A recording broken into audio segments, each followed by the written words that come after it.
In this episode of John's Arcade, we're gonna pick up a new game, guys. That is right, we're gonna hit the road and pick up a Craigslist find. And guys, it's a pretty rare game. It is a Laserdisc game. That's right, I am a laser guy. Then we're gonna come back to the basement and do some viewer mail. All right, guys, let's get on with the show.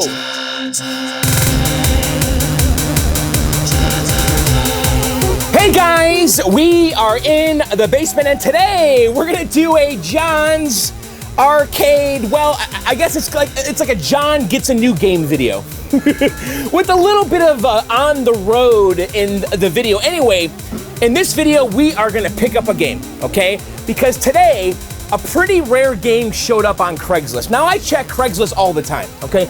Actually, in Chrome, I have a pop-up notification plugin, right? And basically, you go in this little plugin and you put your search criteria, and then when it finds a match, it pops up, okay? And it notifies you. And today, I had a notification saying, John, we found something that matches your criteria. Anyway, I look at it, and it's a pretty rare game, okay? It's an Atari Firefox Laserdisc game, and I am a laser guy, okay? So I see this listing, I'm like, wow, this looks pretty good. And the price is like really good, okay? And the guy says in the listing that it's home use only, okay? Which is kind of a grail for us collectors, okay? If you can find a game that never was in an arcade, that's something you want, okay?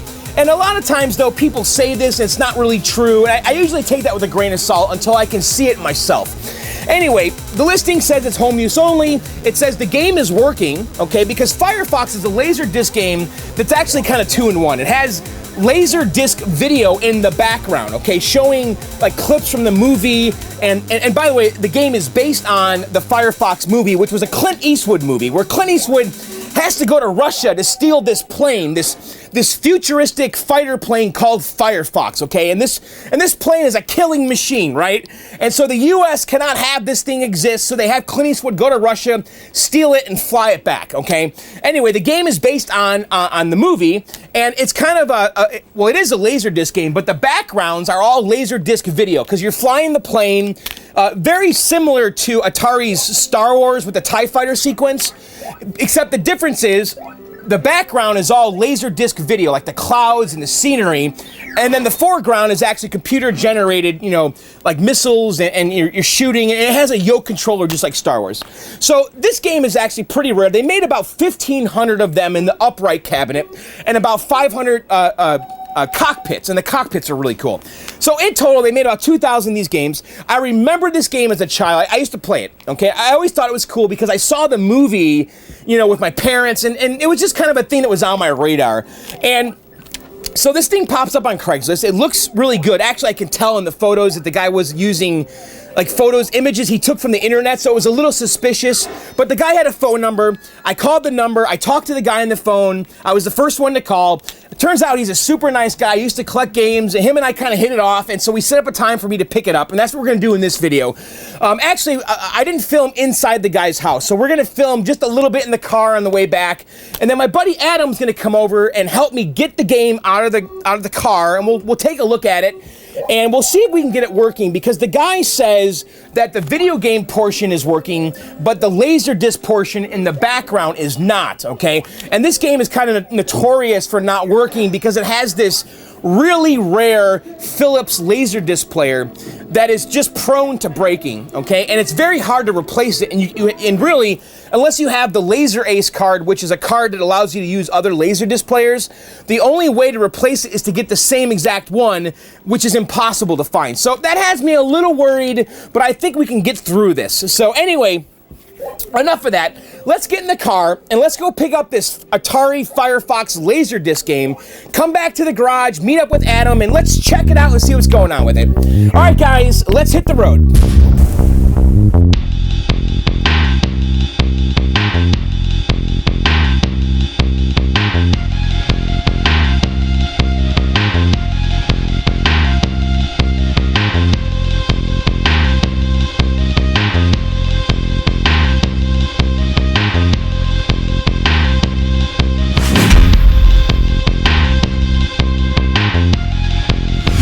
All right, guys, we're back. We're in the garage. Yes. And Adam's here. Nice. Hey, Adam. Hey, how's it going? And if you guys don't know Adam, Adam has a YouTube channel called One Circuit. Not as popular as yours. Well, it's an arcade channel. It's just way more technical than mine because Adam's an engineer. So definitely go check it out and subscribe. But anyway, we're back, Adam. And so I've been gone for like 4 hours and I picked up a game. Okay. Yeah, and it's in the car. And I'm a little worried to remove it by myself because it's kind of heavy. I was wondering why you called me. So on the way back, I messaged Adam. I'm like, Adam, can you swing by my house? So first of all, thank you for coming over. But I'm kind of excited about this, Adam. So what do you think it is? I was trying to think of what games you were. Well, I mean, it's all relative what I'm looking for. Are you looking for anything that's illegal? To jump on it? Well, you know, there's certain things that are kind of This looks weird. on my radar and part of my life, and this was a game I played when I was younger. Okay. This is a game that is pretty rare-ish. I would say this is a rare game, and it's based on a movie. Huh? Last Starfighter. No.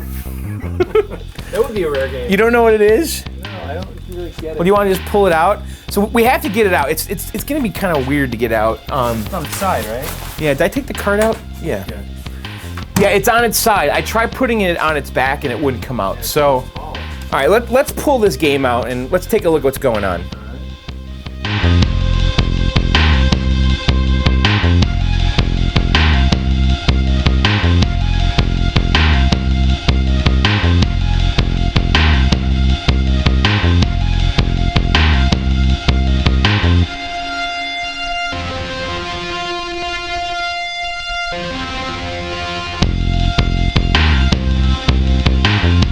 All right, Adam, what do you think?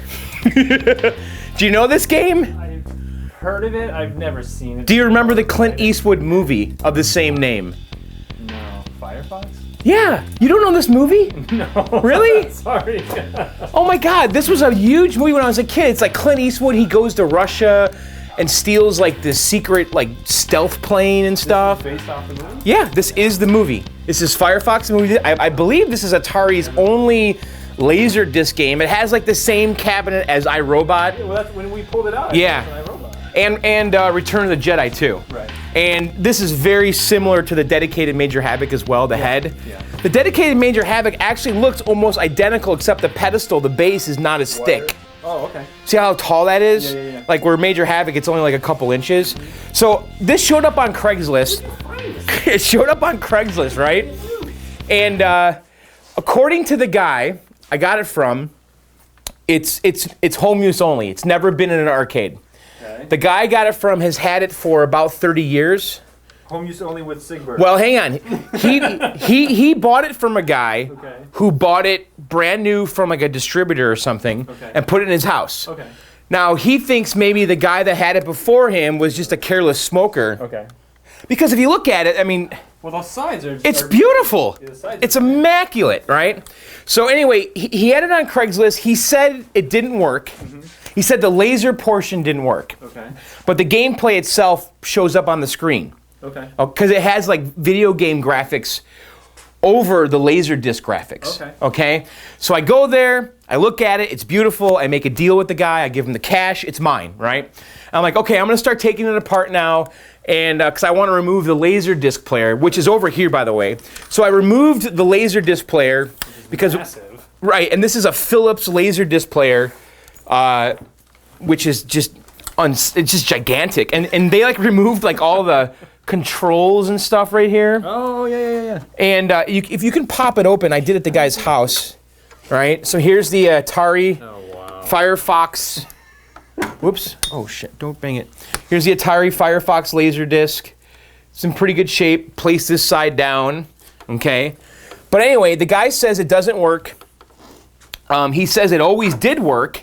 He hired some mover guys in the gaming business, like to move it from one house to another, and after they moved it, he said the video portion stopped working. This portion Yes. still works? No. This Okay, portion stopped working. Okay. Because this game has video game graphics overlaid over the How does that Laserdisc. work? Does it have a mirror inside of it? No, we'll see. Okay. So I paid for the game. Yeah. I'm like, I want to start disconnecting everything. Right. As I'm disconnecting everything, Is this like a Kubert story? yes. Listen, I have to tell you. So I start pulling the Laserdisc player out, and I realize it's not completely plugged in. Right? So And you have no idea. This may work. It may work. Oh, I didn't say it peep Yeah. because the power cord wasn't plugged in. Oh no. So I already bought it. It was mine. Yeah. Okay. Yeah. And so I said, wow, it's not plugged in. And so I just took it out and left. So right now, we don't know. This might work. So I'm actually really excited to plug this in. Yeah. So let's put the Laserdisc player back in. That goes down here. It goes down there, and there's a bunch of plugs. There's actually not that many. I don't know. I'm totally jazzed, dude. The garage light just turned off here. All right, so we need to just put the Laserdisc player down here, and then we've got these connections. This is the power one that was not connected. Okay. And the plug goes in here. Oh, that's weird. I know, look at that. So it looks like they had an option for 2 different ways to plug into the player, maybe? Yeah. Or 2 different players. Yeah. And then there's the BNC cable here. There's like this serial type connection. So that sends commands to Yeah. the Laserdisc player. This sends commands, and then this is the audio right here. So if you can kind of just hold those like that, Sure. and then I'll get the player, and then we'll just kind of make the connections. So why is it you always find these kind of deals? What do you mean? Why is it that I always find Like the these? Kubert, Huh? this guy here. I don't know. I kind of have a good eye, you know. I know when something is worth jumping on. Yeah. And this was on Craigslist, and I called the guy right away. Yeah. And it was one of these deals on Craigslist where the guy gives you the option to call or email. Okay. I called. Oh, call him, yeah. I called. Yeah. And I was the first one to call. Yeah. Right? Because his reader's probably filled with people Yeah. asking for more. I called. information and- He answered the phone immediately. Yeah. And I'm like, hey, what's up? You know, and it was a really friendly conversation. The guy was super nice. And he used to collect games back in the day. I could tell he wasn't really like a technical guy, you know. And this was the last game he had in his collection. And he bought it when he was a teenager, and he's in his 40s now. Yeah, pretty cool, right? That is cool. All right, so let's make the power connection, which is this guy. Dude, I am so excited to see what happens here. Because I have no idea. Now, do we want to put it all the way in, or do we want to leave it like this and hook it up? Yeah, should we leave it It out? works. Yeah, I guess there's no harm in If it that. doesn't work, you're going to have to plug it. All right, so let's... What's this look like back here? So back here, there's a BNC right there. That's for that. Yep. Audio left and right, and then that. Okay. We just need to make those connections only. So that's audio. I don't know which one's left or right, or if it matters. I don't think it matters. Okay, and then the video cable is this one right here, And this is the... and that's the serial, which has a little screw, but we can maybe screw that in later. Make sure you got it on the right way. Yep. And this is a Philips Laserdisc player, which is actually hard to replace Oh, that's good news. and problematic. I guess there's mirrors in there that come unglued, and there's like an entire document that shows how to rebuild them, and you have to like epoxy the mirrors back on. But I guess you can refurbish them, so hopefully we don't have to mess around with that. So you sure we got all the good connections here? I think so. All right. All right, you excited to do this? Yeah, that Plug it in, or is there a switch in the back? you could plug it in, and that extension cord is actually not plugged. I'm actually curious how many plays this thing has, because like I said, the guy said it was home use only. Let's look at the counter in here. Well, it's got 26,000 plays, 26,000 plays. and the game has not been on free play though. Oh, okay. So the guy was coining it up. Right. So 26,000 is actually a lot for home use only, quote unquote, isn't it? I couldn't tell you. All right, let's plug it in. All right, so the power switch on the back is currently off, so let's turn it on. Okay. Is the Laserdisc player spinning up? It's not. Oh, it is. I hear it. Lights on. I hear the Laserdisc player. 0 credits. All right, so we've got some video. Okay. There we go. So I think we have to wait for the Laserdisc player to catch up. That's crazy. So let's see what happens. So this would be filled with whatever. The video, yeah. Video. But, you know, the Laserdisc takes a while to... Like on Dragon's Lair, it takes like a good minute before you see picture. Oh, really? Yeah. Oh, I didn't know that. So let's... How can you tell that it's warming up? I heard it. Oh, okay. All right, we didn't get lucky. The Laserdisc player is getting power, but it's doing nothing. And there's no signs of life at all. So the Laserdisc player does definitely have some issues. So what do you think? Oh, there we go. I'm like, what am I doing here? So basically they made a video game and then they put like Laserdisc movie behind it. Playable. Like you're flying through the clouds and stuff. This is so much like Star Wars, dude. It's like Star Wars? The yoke in it? Yeah, I know. Yeah, it's totally Adam, I'm kind of thinking the Laserdisc issue might be very simplistic. I don't know. well, It's a good sign that does nothing. yeah, exactly. It is a good sign because it's a power supply issue. Right, it could be the power supply. Right. Or a fuse that's kind of inline fuse that's soldered on the board. Right. That thing might just have just like a 5-volt power supply in there and that's it, right? I'm gonna take her up. It sounds like Star Wars voiceover too. The same sound hardware as Star Wars. And by the way, this cabinet is ridiculously cool, dude. So were you weren't looking for this game. This game was looking for you. This game was seeking me out. I mean, I'll tell you, Firefox, I saw in like a drive-in movie theater. I remember it vividly. I remember playing this game in the arcades. You've never played it? I never saw the movie. I didn't know it was based on the movie. Oh, you didn't? You never saw this movie? Firefox? Oh yeah, you Clint definitely. Eastwood in a space movie? Yeah, now space. It's a military movie. Oh, okay. I know this space. No, that's like a futuristic fighter plane, like a stealth plane that he steals from Russia. Okay. He like sneaks into a base and Sweet. yeah. so I have a little bit of work ahead of me, but if I can get that Laserdisc player working pretty quick, this thing's going right in the basement. Yeah. And because I'm not doing a thing to don't it. do anything. No, it's beautiful. Now they are making a replacement Laserdisc player emulator for it. Okay, like a Daphne type thing. It's actually being made by the guy that invented I was gonna say, Daphne. does Daphne already support this or no? Yes. Okay. But they're making a hardware-based Laserdisc player emulator. And you plug it into the original hardware, and the game tells the board what to do.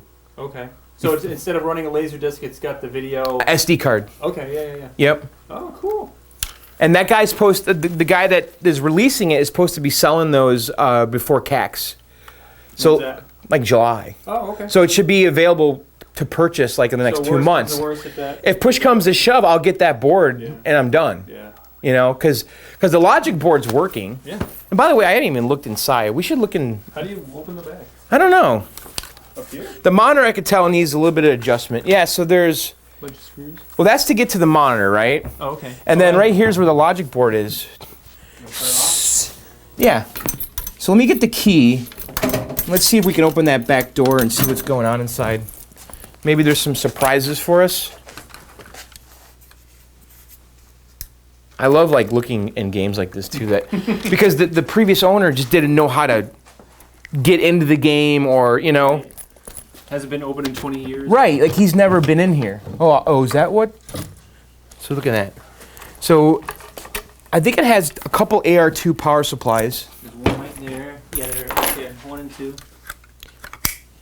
So the PCB is in this cage, this RF cage. Now what is it, AR2? Yeah, there's one AR2 there. But one AR2 can drive 2 speakers, right? Is that right? Or 1 speaker? Well, pole position has 2. Okay, and it's got 2 So it's a speakers. sound amp for each I wasn't channel. Sure. Yeah, okay, I wasn't sure if it could do 1 or 2. And by the way, the serial number is 701. I mean, this thing just looks so clean, doesn't it? Look at the power supply, dude. I mean, the transformer down there. It's got 2 fans blowing on the on the Laserdisc player right there. Dude, this thing's immaculate. There's a speaker down below, and then there's 2 speakers up top. It looks like, right? There's 2 speakers up top? Well, it looks like on one each side of the marquee, unless they're just there for ventilation. There's definitely a speaker up here. You know what's interesting? This one here might be for ventilation. Look at this. This is not plugged in all the way up here. What's this? Right here. What's? Yeah, see, that's what I don't know. I thought that these could drive 2 speakers. I mean, I may be completely wrong, but I thought that you could. Where's the input and where's the output on those? I don't know. So many people are screaming at us right now. Why? You don't know this. I've never. Oh, look, here's the plug for the power to the Laserdisc player, but we verified we were getting power to it. Yeah. So the issue's not up here. No. Because we were getting power to the Laserdisc player, and we actually plugged the Laserdisc player into the extension cord, and nothing was happening. I'll take that thing apart tomorrow and see what's going on inside. Okay, so there's 2 speakers right there. See them? Yeah, I do. But I think there's speakers up top too, right by the marquee over here. You think so? Right here. See this? Oh yeah. That one I don't know if there's. Yeah, there's definitely a speaker. I can see the cone. Yeah, and then there's one right up here. So each, that's what I thought. Each AR can push 2 speakers. So you got 4 speakers on this thing. 4 speakers. And I wouldn't be surprised if these 2 come from like the game and these 2 come from the Laserdisc player. Right, exactly. You know what I mean? So what do you think, Adam? Was this a crazy pickup? Depends on how much you paid. I won't ask. I got it. But no, I think it's I got cool. a pretty good deal, honestly. Yeah. Well below market value. Cool. And it's in immaculate condition. It is. It's nice. Dude, it's beautiful. I mean, Atari was getting crazy with these cabinets at the end, you know? Because what year did this come out? This is, so this is 83. So. Yeah, what was it? Indiana Jones. What was the other one? In this cabinet? Yeah. No, not Indiana Jones. Was it? No, Indiana Jones was Atari System 1. Oh, okay. No, it was this cabinet, the exact cabinet iRobot and Return the Jedi had. Okay. And then Major Havoc had a similar cabinet, but with a very, the base was much thinner. Okay.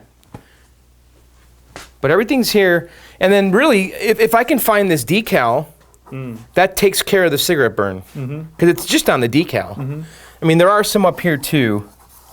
So if this thing was in an arcade, it wasn't very long. No. All right, guys, we're going to say goodbye to Adam. See you guys. Bye, Adam. Hey, let me know what you find out. I will. I'm very curious. So anyway, all right, guys. Cool. Adam, I owe you. Hey, anytime, man. Good to see you. Thanks for coming over and helping me move this. But, Sure. all right, guys, we'll be back. I'm going to probably work on this game over the weekend. It's like Thursday night right now. So I think this is going to be our weekend project.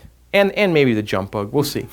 So, all right, Adam. See you, buddy. Later, buddy. Bye. Okay, guys, we're back here, and a few days have passed since the last segment.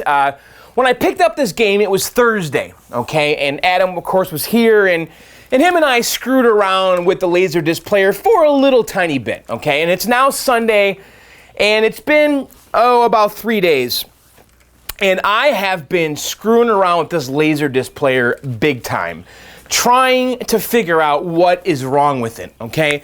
Because when the power's on, nothing happens, okay? Nothing happens at all, which is actually, I think, a good sign, okay? So I immediately suspected the power supply, which is right here, okay? This right here is the power supply. And according to the manual, it puts out like 12 volts, minus 12. I looked at the schematic here. It looks like minus 28, minus 11.3, minus 12, 12.3, and plus 12. Okay, so those are all the voltages. And then the manual says measure the voltage on point C002 with the voltmeter. Adjust this to 12 volts, okay? And by the way, I got the manual for this. This is on the Dragon's Lair Project website, which is a great website that a friend of mine, Jeff Kinder, I've met him a couple times.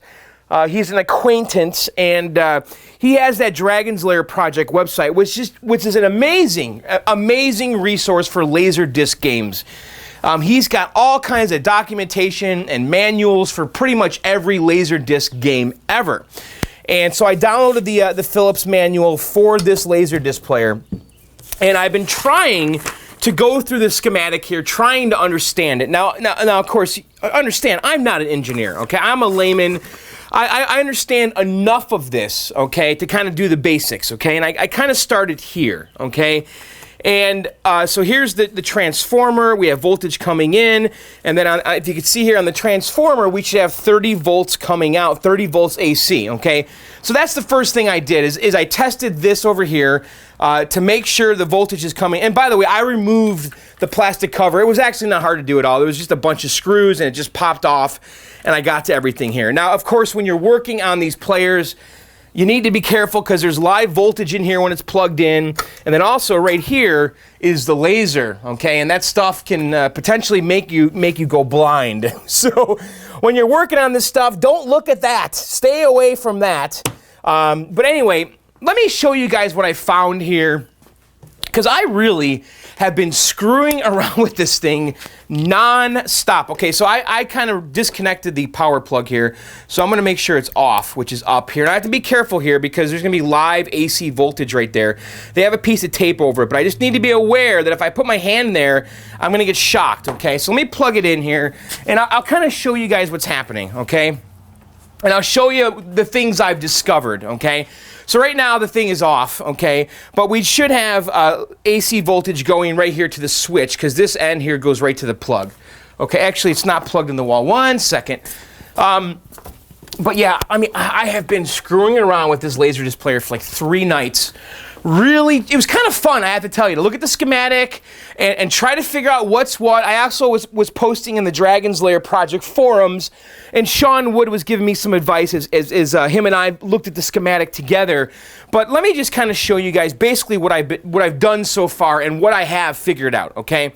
Because again, the Laserdisc player is doing nothing. When we turn it on, nothing happens, okay? So let's turn it on, okay? So right now we have live power. This is all powered, okay? And the thing is, it's not obvious. The thing is on. It's not making noises. There's no lights. But just know there is power right here. And if I start touching the wrong spots, I will get shocked, okay? So the first thing I did is I wanted to verify that I was actually getting voltage to right here, okay? Because this is the transformer, okay? So we have the wall voltage coming into the transformer, which is like 110 or 20 volts, okay? So I'm going to come here and I'm going to put my my meter on AC, okay? And what I want to do is I just want to verify that we're actually getting voltage to the transformer, because this is the first place where voltage comes in, okay? So if I come in here with my meter and I go like that, and I'm getting 117 volts AC, okay? So that means that we're getting voltage to the transformer. The device is receiving voltage. Therefore, we know this switch works. We know our plug works, okay? So we have voltage coming to the unit, okay? Now, if we look at the schematic, okay, you can see voltage comes in, okay, and then it goes through this transformer. And by the way, this was kind of fun to figure out, you know. It's just like a roadmap, okay? And I started in the very beginning, the very basic stuff, because I can kind of grasp here, but then when it starts going over here, it kind of loses me. But in the beginning, I can follow this, okay? So there's a transformer right here, and you can see when it comes out of the transformer, it should be 30 volts, okay? And that's going to be AC. So this transformer is dropping the wall voltage down to 30 volts AC.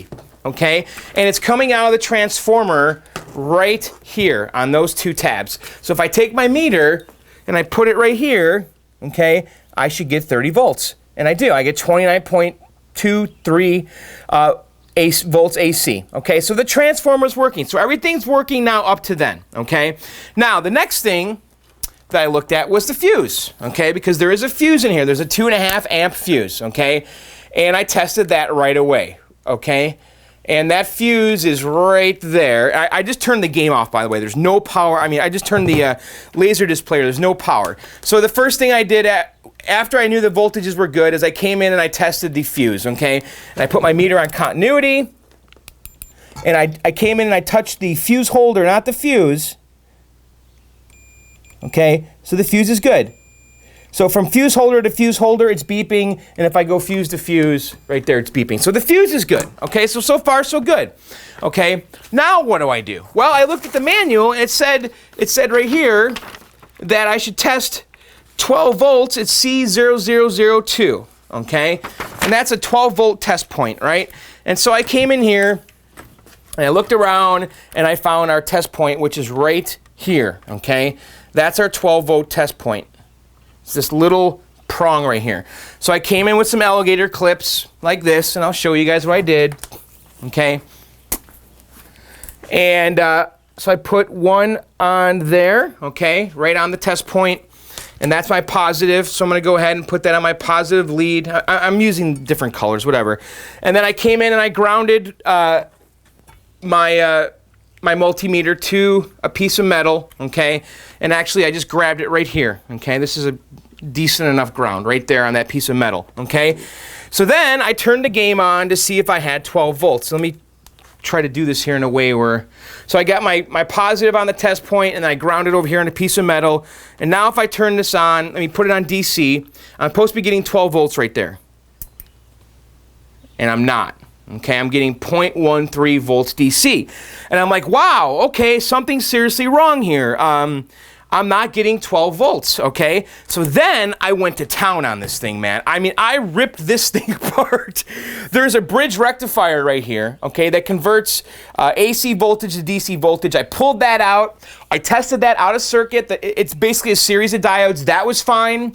I tested the AC going into it. I tested the negative voltage coming out of it, the positive voltage coming out of it. The bridge rectifier was good. I started testing voltages at the filter cap per the schematic, because this filter cap here is supposed to be outputting 12.3 volts AC. I tested that. That was good. I tested the cap next to it. That was good. And I started going down the line, and then the voltages started disappearing somewhere around here. And I'm like, wow, what the hell is going on?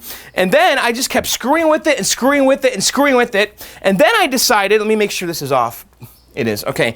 So then I decided to unplug this, okay? Because as I was working on this, I was lifting the board out, I was turning it upside down. I mean, I was testing everywhere. And I was getting like the 12 volts over here, and then further down it went, the voltages started disappearing. But then something happened, okay? I had this disconnected, because as I was working on the board, I found it easier to disconnect this connector over here, okay? Which basically disconnects the power supply to the rest of the Laserdisc player, okay? And then while it was disconnected, I didn't really notice I had it disconnected. I'm playing around with it, and then I started testing voltages. And then the 12 volts started reappearing, okay? So now if we test that test point, let's see what happens. So now if we test the test point, look at that. We have 12 volts, okay? The power supply is working. But we have it disconnected. The thing is not under load. So now I'm like, what is going on here? You know, and this is after spending like 2 nights solid testing every component, going through the flow chart, just going through the schematic and basically just testing all these different test points, okay? And I was getting 0.132 volts here at one point, and then 12.23, and then this was supposed to be negative 12. I was getting 0. This is supposed to be negative 11.3. I was getting negative 7.1. All these voltages were missing, right? I was missing the plus 12 up here. I was missing the minus 12 right here. But then when I disconnected the power supply, all these voltages appeared. So that's where I am, okay? The power supply is working, okay? I don't know what's causing that. I've screwed around with it. I've tried figuring it out. But as soon as I plug the power supply in, it stops working. And I feel like I've reached a dead end here because I don't, honestly, understand the rest of the schematic, okay? It just doesn't make sense to me. So I don't know what is causing. Something over here is taking the power supply down, and I don't know what it is, okay? And let me demonstrate something else I discovered, okay? So I have this plugged back in. So there's a switch right here, okay? Because when you close the lid, this switch is engaged, which then tells the Laserdisc player it's safe to start working, okay? And let me just disconnect my test points here.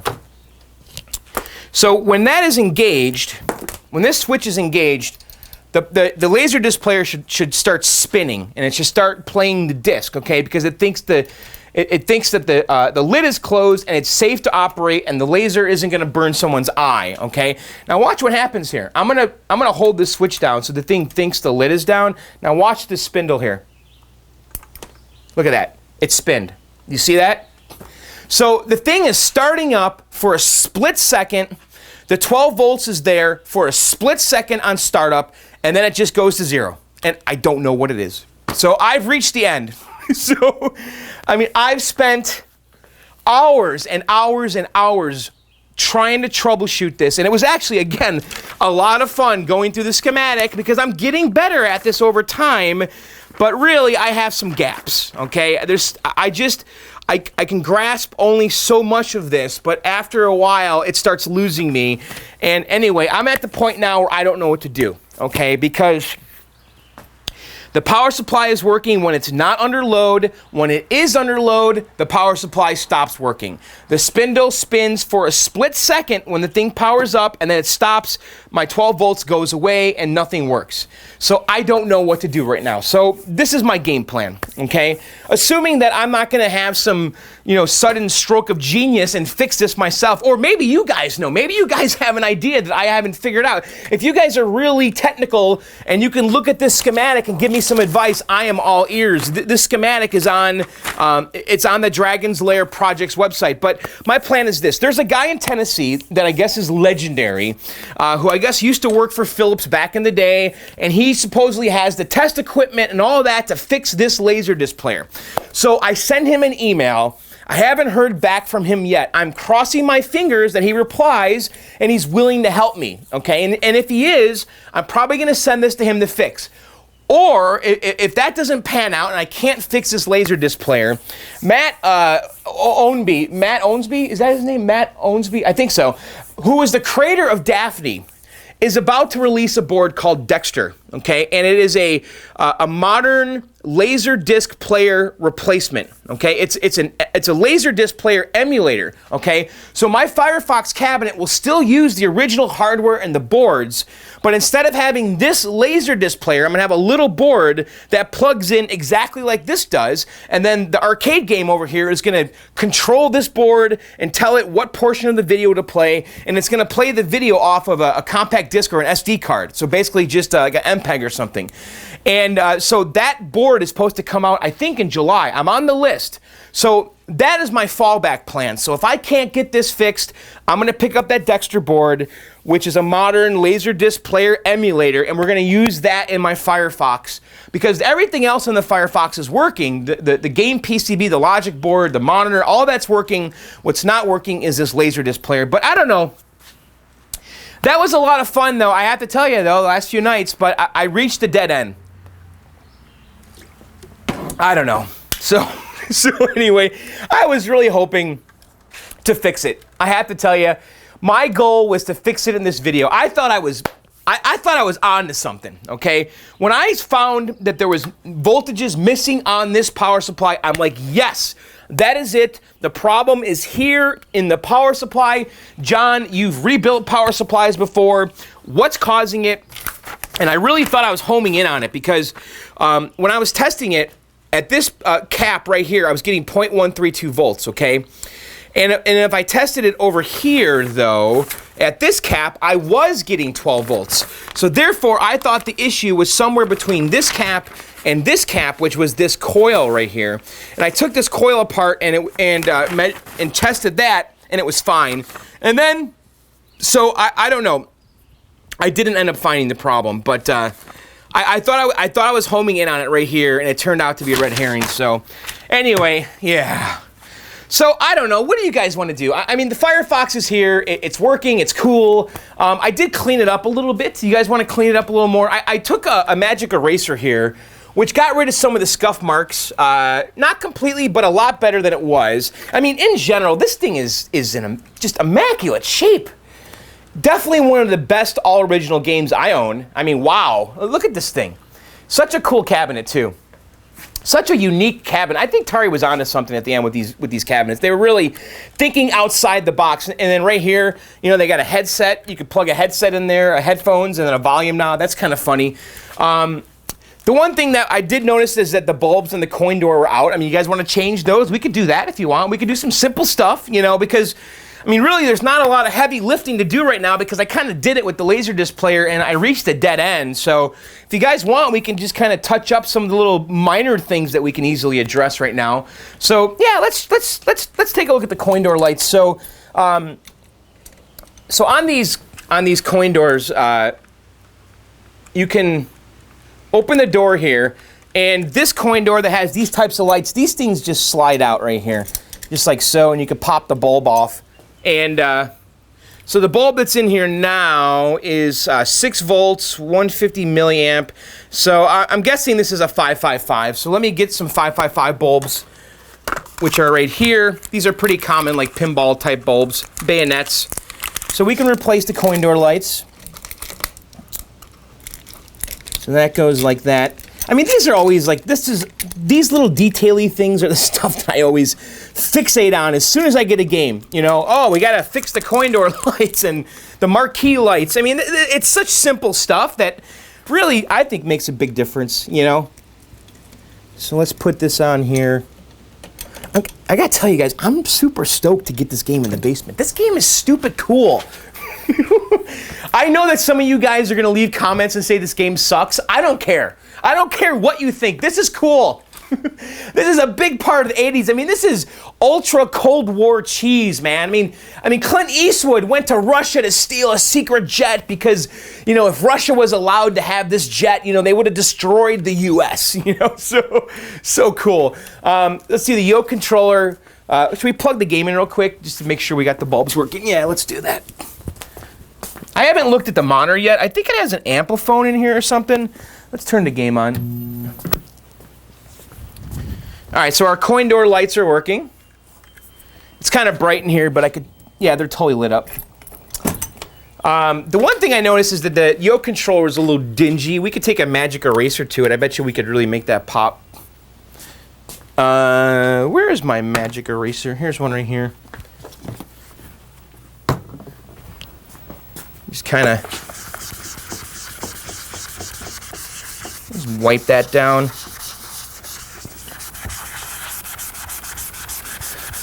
But, I mean, supposedly this thing is home use only. I don't know. I kind of question that.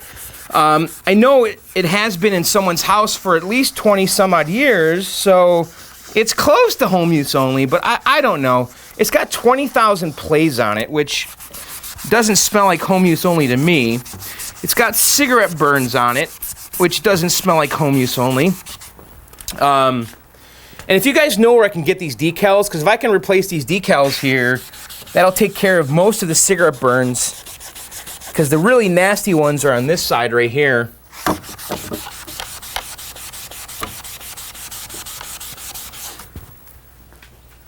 So let's just kind of come in here with a little bit of simple green and rinse this off.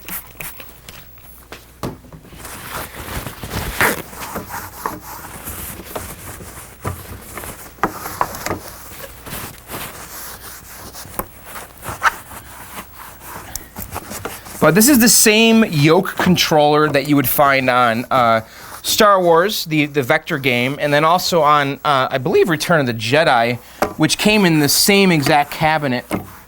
Did they use this yoke controller on Road Blasters too? I'm not sure.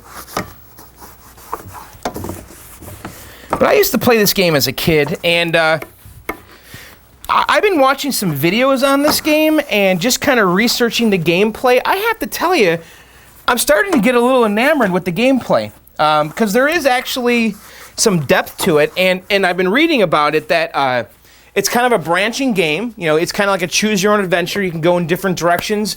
I guess if you go up high in the game, it's a low risk to get detected by the Russian radar, but you burn fuel quicker or something. And if you fly low, you know, you're more of a target for radar, but you burn fuel quicker, stuff like that. So there's a bit of a risk versus reward in it. And I don't know, I'm kind of excited to start playing it. But you know what, I got to get that Laserdisc player fixed first, and or get the Dexter, whichever comes first. Honestly, I don't care which direction I go. I mean, it's always fun to me to have the original hardware working. It sounds like to me, though, that the Dexter isn't much of a trade-off at all, because the guy that's making it, you know, the Daphne creator, I mean, he's got some pretty high standards. So I'm guessing that it's going to be dead nuts on, you know, because we're going to be using the original game PCB, plus, you know, that is controlling this device that's just emulating only the Laserdisc player. So anyway, guys, I don't know. What else do you want to do? There's not much else to do with the Firefox today except just look at it, because it is cool. The game's running, but the sun is just kind of killing it. Maybe we could shut the garage. It's a beautiful day, by the way. I should be working on the jump bug. I know I should. And I'm going to, actually. As soon as I edit this video, I'm going to come back out here and start working on the jump bug. Because it's Sunday. I got Monday off because of the holiday, so... Actually, I want to take a look in the back to kind of see what kind of monitor is going on in this thing. All right, let's take a peek back here. I'm just taking a standard bit. Just going to get rid of that Robertson screw. And if the Robertson screw was meant to be a security screw, it's not very good. Because it's easily defeated with a standard screwdriver bit. You just kind of wedge it in two of the corners of the square, and the thing just pops right off. All right, so let's see what's going on here with the monitor. Now, the guy I bought this from, he said that that he really maintained this game throughout the years. He was paying some vending company to maintain this, and I'm curious to see if the monitor has been capped and all that. Wow, so it is an Ampliphone. Okay, so this thing has an Ampliphone color monitor, which I have never experienced before. Okay, so we've got the tube right here, okay, and then the monitor chassis is mounted to the wall just like in a Major Havoc when it uses an Ampliphone vector monitor, okay? Wow, that's crazy. So it says February 9th, 1984. So the monitor is a little out of whack, and we're not going to adjust it right now. I'm going to wait till I get the Laserdisc player. Actually, I want to be able to put it into the test mode, which I can't currently do because the switch, I can get it into test mode, but I can't advance it because the switch is bad. And so we're going to have to do that in a later video. I'm going to pull out the little service panel, and we're going to have to adjust it. But, so yeah, I've never encountered this monitor before. So this is a new one. God, I hope this thing doesn't die. I wonder if they even make rebuild kits for that monitor. So I'm looking at the caps, trying to see if anyone actually did any work on it. I can't tell. But really interesting setup. And so part number A, blah, blah, blah, manufactured by Atari Inc. It's a red flyback. I know that on the Vector Ampliphones, they say red is dead, meaning the red flybacks are bad news. So I don't know if that's going to be a factor with the color one. Wow. I'll have to look online to see what kind of documentation we have on this monitor, and also see if there's any kind of cap kit or anything. What's going on here? So there's some kind of a ground wire or something right there. But this thing is super clean inside, though. I'll say that. Pretty sharp looking game. So, and then of course we got the PCB and all that stuff down there. So anyway, I don't know, guys. I think that's going to do it for this video. I hope you guys liked it. I mean, I know it was a little anticlimactic because we didn't actually fix it, but I was pretty excited to share this game with you because it is so stupid cool. Look at that thing. Oh, what a badass cabinet. Now I need to get iRobot.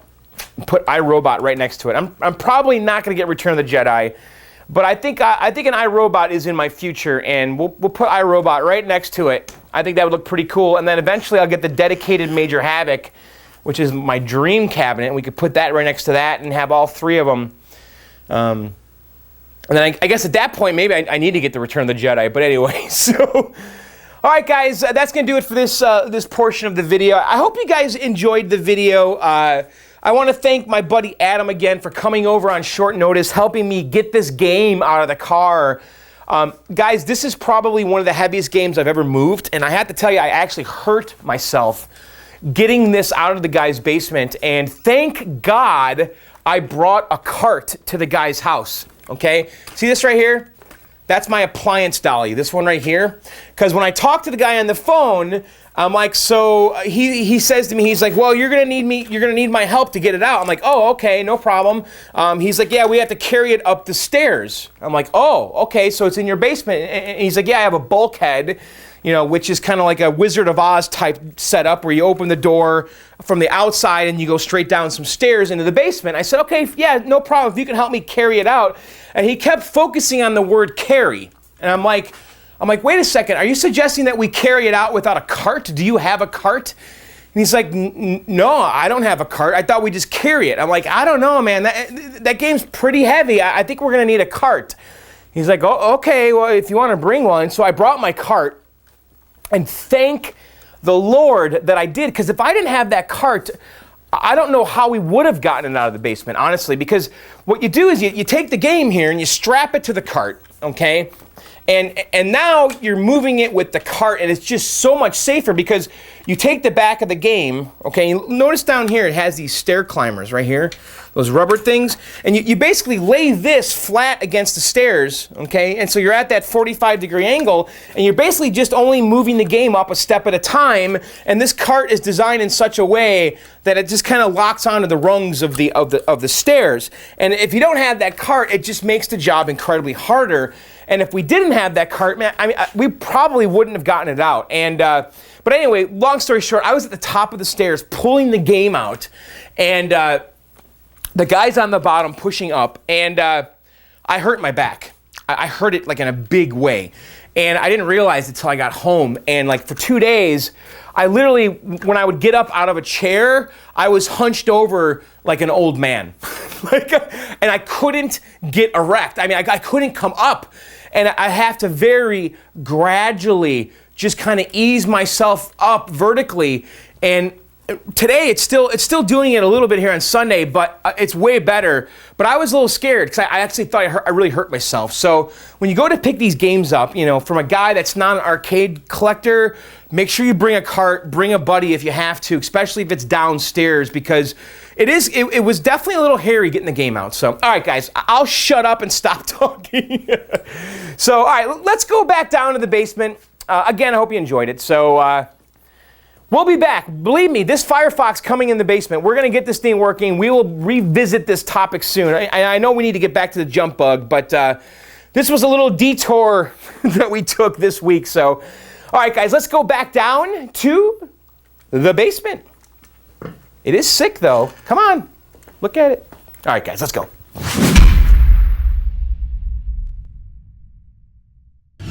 All right, guys, there you have it. That was Atari's Firefox. What'd you think? You know, we will be revisiting that topic. Trust me on this, because I will get that game working. That game is coming down here, okay? I want that game in this basement. I think it's just... You know, I'm in the garage just like staring at that game, and really, I'm in love with it now. So it's going nowhere. That is a cool game, and I cannot wait to play it. So I hope you guys enjoyed it. Anyway, why don't we do some viewer mail? And you know, this video here, I don't know, is this my Sunday video? I think it is. We're going to be releasing a jump bug video really quick right after this one because it's Sunday here. I have Monday off, so I'm going to be spending the rest of Sunday probably in the garage working on jump bug and filming, and then also on Monday I'm going to do the same thing. So I think on Wednesday we might release a sizable jump bug video. We'll see. So anyway, I want to do some viewer mail. And by the way, if you guys want to participate in the viewer mail segment, you need to email them to me at blkdog7@gmail.com. That's blkdog, the number 7 at gmail.com.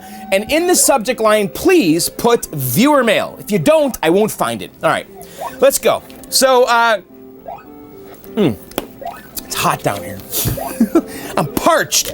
Anyway, the first one is from Goodwill Hunter, okay? He says, John, I have a Neo Geo MVS 4-slot arcade, and I have heard that the battery on the board can leak and damage the board. Okay, I've been thinking of pulling the board out, but how tough is it to pull out the MVS board in a Neo Geo cabinet? Looks like I have to pull the monitor out just to get to it. Also, what are your thoughts on fixing the light-up marquee? Mine, of course, doesn't work, and I've heard you can get replacement panels from Glow Hut. But do you know of any reputable people, businesses that can fix mine? Goodwill Hunter.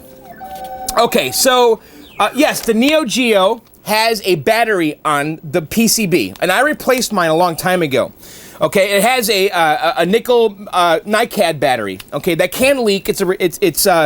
So I think it's a rechargeable battery, right? But anyway, it can leak. Okay, And I replaced mine. Mine wasn't leaking, but it was losing the settings, okay? Because when you go into the soft dip switch settings, like for free play and difficulty and all that, this battery, and also high scores, this battery saves all that stuff. And my battery was flaking out, and every now and then all my settings were gone. So I replaced the battery. And I actually went to arcadecomponents.com, okay? He sells a replacement battery. And this is a PDF here of his instructions. And I basically followed this, okay? So here's what the original battery looks like. It's a 3.6 volt, 50 milliamp hour NiCad battery. It's a rechargeable battery. And so you want to replace this, okay? And I did. And I went to arcadecomponents.com. It's actually not hard to do. He'll sell you a battery. It looks like this, okay? And you just follow his instructions here. And it's pretty straightforward, okay? But yes, you need to pull the board out, okay? But I don't remember that being hard at all, okay? Because I have a 4-slot over here. You know, I have the same cabinet, I think, as you, right? And basically, I took the PCB out from the front. You have to just unscrew the feet. I think you can get to some of the feet from the back, but I did not pull my monitor out, okay? And this is actually unlatched, okay? So if you look in here, okay, there's, on mine at least, there's some PCB feet, okay? Right down there. I don't know if you guys can see that, but there's some feet with screws in them, and you basically just need to get in there and unscrew it right there. See that? So that's what I did. I just unscrewed all of those. I unplugged the PCB, and that was it. I took the PCB out, I put it on my bench, and I replaced the battery. It wasn't hard at all. So I encourage you to do that. I think you should do that because I think the old original battery can indeed leak over time. Now, the EL panels, the lights up here, okay? You know, each of these mini marquees has an EL light behind it, okay? And I replaced mine with new old stock ones, okay? They're out there. You can find them, okay? Or, yes, you can go to that Glow Hut website. I've never done that, but that was an option I was looking at. And I know that guys have used Glow Hut. It's not cheap, though, but I've heard those panels work just fine. I have heard the panels are a little larger. They're like A7 size or something. It's some metric paper size. And they're a little bit bigger than the original ones, but I heard they work just fine. So, you know, I probably, if I didn't find the new old stock one, I was going to order them from that Glow Hut. So I would encourage you to do that. I know it's pricey, though, and I don't have another resource because that's the one that everybody always talks about. So anyway, I hope I answered your questions. But as far as the battery goes, I would go to arcadecomponents.com and order that battery and print out his PDF. I heard some of you guys don't like when I crumble up the papers. Like, it's kind of mean. Like I'm tearing up your note. But otherwise, I have piles of paper here. I have to throw it in the garbage. So, all right. So, all right. The next one here is from Dave in the UK. Hi, John. Me and my buddy in the UK are having a problem with a Wells Gardner monitor. Basically, it's in a Pac-Man, upright. And possibly it's an original monitor, I'm not sure. The problem is that it is displaying a wobble, more noticeable at the top and the bottom of the screen. It's been recapped with the cap kit from Bob Roberts, and I tested it with 2 other Pac-Man boards as well, and as having the settings tweaked. Any ideas? It's a 4600 monitor, and I've attached a short video clip. Keep up the quality, John. I love the videos as ever. Regards, Dave Alvin. All right, so Dave sent me a video showing me his Pac-Man problem. Why don't we go ahead and play that video right now? Okay, so as you can see, the screen is like wobbly. It's shaky, huh? I have to tell you the truth, Dave. I've never personally encountered that. I've had similar shimmering type stuff, but not exactly like that. So what is the problem? I have to tell you, I really don't know. So I'll take a couple guesses, okay? If that was happening to me, and by the way, if someone watching this video knows exactly why it's doing what it's doing, please post in the comments. Maybe we can help Dave out. But Dave, if I were you, I would do a couple things. I would disconnect the marquee light just for the heck of it. Make sure the marquee isn't somehow interfering with the monitor, okay? Because it looked like it could be like a power issue, okay? Is the video cable like close to the power wire somehow? You know, check that out too. Obviously, make sure you got good connections. Did you check the B plus voltage? Because I've had B plus issues that made the monitor all wobbly. Like on my breakout, I had a B plus issue and the picture was all wavy and wobbly. So I would check the B plus voltage, and I did cover that in my my 4600 rebuild. So definitely check out the B plus. But other than that, I don't really know what to tell you. So maybe someone out there, you know, I saw your video. I didn't really know the answer to the question, but I thought we'd talk about it and play the video because I'm hoping one of the viewers maybe can help you. So if anyone can help Dave out, by all means, leave a comment for him. And then also, Dave, I would check out those few things, you know, disconnect the marquee, like that's simple. Okay, you just rule that out because sometimes the marquee, you know, the oscillation or whatever, it can interfere with the picture, okay?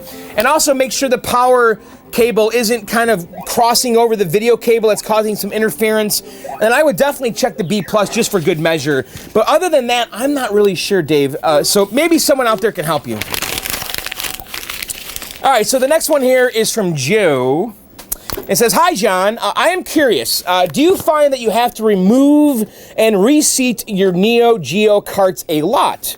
Would this indicate something is wrong with my board, or is this normal? I have a 4-slot MVS, and usually after two to three tries, I can get all the games working. Is this normal? Anything I can do to improve this? Thanks, Joe." Joe, I'll tell you the truth, this happens to me a lot. When I replace cartridges, almost always it doesn't work the first time, okay? I have to reseat the cartridges multiple times, just like an old NES, okay? Because the Neo Geo, those cartridges are like giant game console cartridges, very similar to the NES. What you can do is clean the contacts, okay? You can pull the board out, get yourself some contact cleaner, and maybe even like a brush, and clean the contacts on the cartridge itself and also on the cartridge slots on the motherboard. Now, I did do that to mine a long time ago. I pulled the board out, and I sprayed contact cleaner in there, and I just took an old toothbrush and just kind of, you know, scrubbed it a little bit and let it dry really good, and then it seemed to help a little bit. But honestly, I think this is pretty normal for a Neo Geo, okay? Because I have that same problem myself, because I'll get a new game, I'll put it in there, it doesn't work. I'll pull the cartridge out, I'll blow on it like an NES cartridge, I'll put it back in. Sometimes it fixes it, sometimes it doesn't. Sometimes I move games around to different slots so I get it all working. But I will say this, once I get all 4 games working in mine, it's fine. I don't have to touch it ever again. It's just that initial swap, and I really think that is super common in a Neo Geo. So my suggestion to you is clean the slots with some contact cleaner, and also the cartridges as well, and use like an old toothbrush, very lightly clean those contacts. But Joe, as far as I'm concerned, that's pretty normal. So anyway, guys, that's gonna do it for this video. I hope you guys enjoyed it. And yes, we will be revisiting that Firefox because I really want that game to work badly. So if I don't get lucky getting the player fixed with that guy in Tennessee, I'm going to get that Dexter board for sure. I'm already on the list. I already talked to Matt, and so I'll be getting one of those boards regardless. I think I want to get one of those boards, though, because you can use that Dexter board in Dragon's Lair and also really any Laserdisc game. So if I got that board, I think I could put it in Dragon's Lair, and then I could have the game boot into either Space Ace and Dragon's Lair, and I won't have to select, I won't have to swap the discs, basically. So that would be cool. I know that Sean Wood was working with Matt to make the Dexter kind of work side by side with the Merlin card, so I really hope that happens. So that way you get all that functionality where you can select ROMs and all that. So anyway, we'll be covering that in a later video. So guys, I release new videos on Sundays and sometimes in between. If you've never subscribed to my channel, now is a great time. Go ahead and click subscribe. That way you can keep up with the videos. And by all means, you know, like and comment and tell your friends and share and all that stuff. I really want to thank you guys for supporting me and watching the videos and leaving the comments. It's all very supportive and good, and it means a lot to me. I read every comment. I try to reply to most of them. So thanks, guys, for all the support. You guys are freaking awesome. Honestly, you are. So anyway, that's going to do it. Just a quick reminder, this weekend I'll be at Fun Spot May 29th and 30th. So if you guys want to hang out with me and Sean from Arcade Outsiders and Greg from Arcade Impossible, my buddy Matt McCarthy from the Kill Screens, we're going to be putting on a tournament. May 29th and 30th, 2015, called John's Arcade Impossible Outsiders. It's a tournament. It's a bro fest. So it's going to be a ton of fun. It's going to be an arcade tournament. So I hope you guys can make it. All the details are at johnsarcade.com. Anyway, guys, that's going to do it. Check out my podcast, Video Game Outsiders, videogameoutsiders.com, and Arcade Outsiders at arcadeoutsiders.com. And by the way, I just noticed that the marquee light on my Dragon's Lair is out. What's up with that? I'll have to take this thing apart here. Looks like it's three security screws. Some on top too, but the marquee light is dead. Rats. Anyway. Alright guys, that's going to do it for this video. I do hope you enjoyed it. Thanks again for watching. We'll see you next time. Later and bye.